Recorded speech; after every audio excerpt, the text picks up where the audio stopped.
আলাইকুম। আজ আমি আপনাদের পার্শে মাছ রান্না করে দেখাবো। পার্শে মাছের সাথে আমি নিয়েছি সিম আলু দিয়ে আর মশলা। এই যে এখানে আদা, রসুন, জিরে, ধইনে, শুকনো জল সব দেওয়া আছে।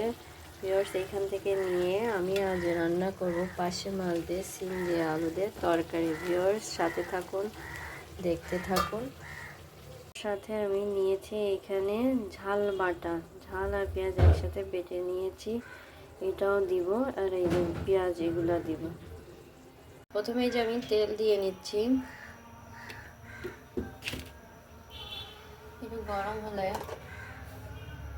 একটু লবণটা দিয়ে নিই, তাহলে মশলা দিলে আর চারিদিকে সিটি আসবে না।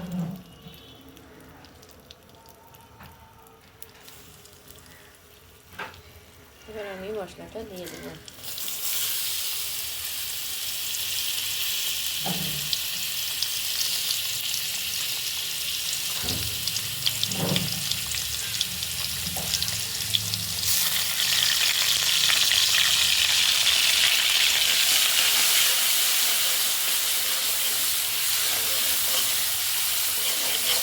এর সাথে আমি মাছগুলো কষিয়ে নেব। মশলাটা আমি এটা ভালো করে কষিয়ে নিচ্ছি, তারপর আমি মাছ এর মধ্যে দিয়ে আমি কষিয়ে নেব। নিজের মাছগুলো ঢেলে দিচ্ছি।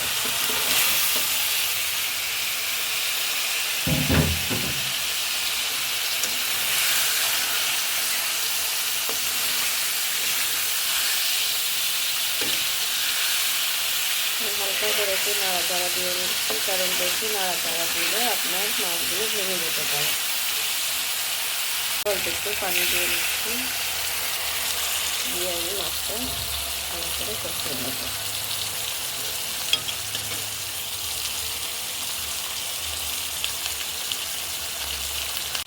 এবার আমি মাছগুলো উঠিয়ে ফেলবো।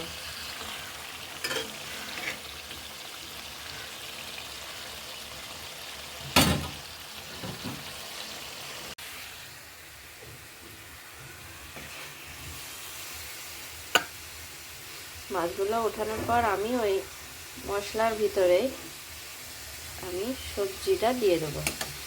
এই সবজিটা আমি এখন দিয়ে দিব, দিয়ে সবজিটা আমি কষিয়ে নেব।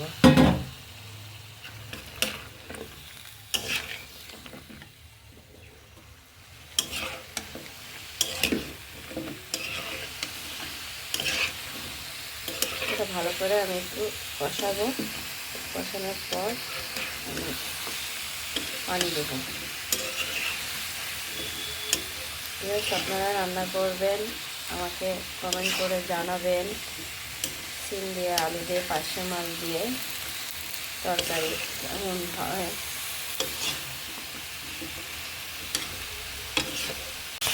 দেখুন আমার কষাচ্ছি, আমি আরও কিছুক্ষণ কষাবো।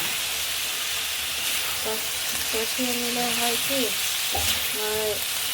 সবজিটা রান্নাটা স্বাদ হয়।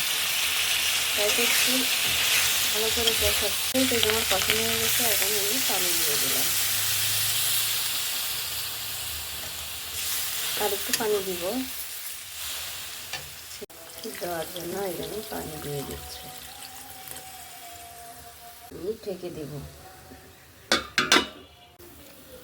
ভিউয়ার্স, এই যে আমি মাছগুলো ঢেলে দিলাম উতলানোর পরে, আবার আমি ঢেকে দিব।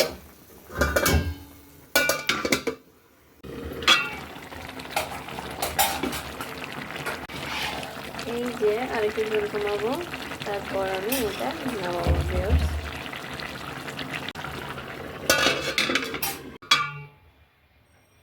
এই যে ভিউয়ার্স, আমার তৈরি হয়ে গেল পার্শে মাছ দিয়ে সিম দিয়ে আলু দিয়ে তরকারি রান্না। ভিউয়ার্স, ভালো লাগলে লাইক করেন, শেয়ার করেন, সাবস্ক্রাইব করে দিয়েন। ধন্যবাদ সবাইকে।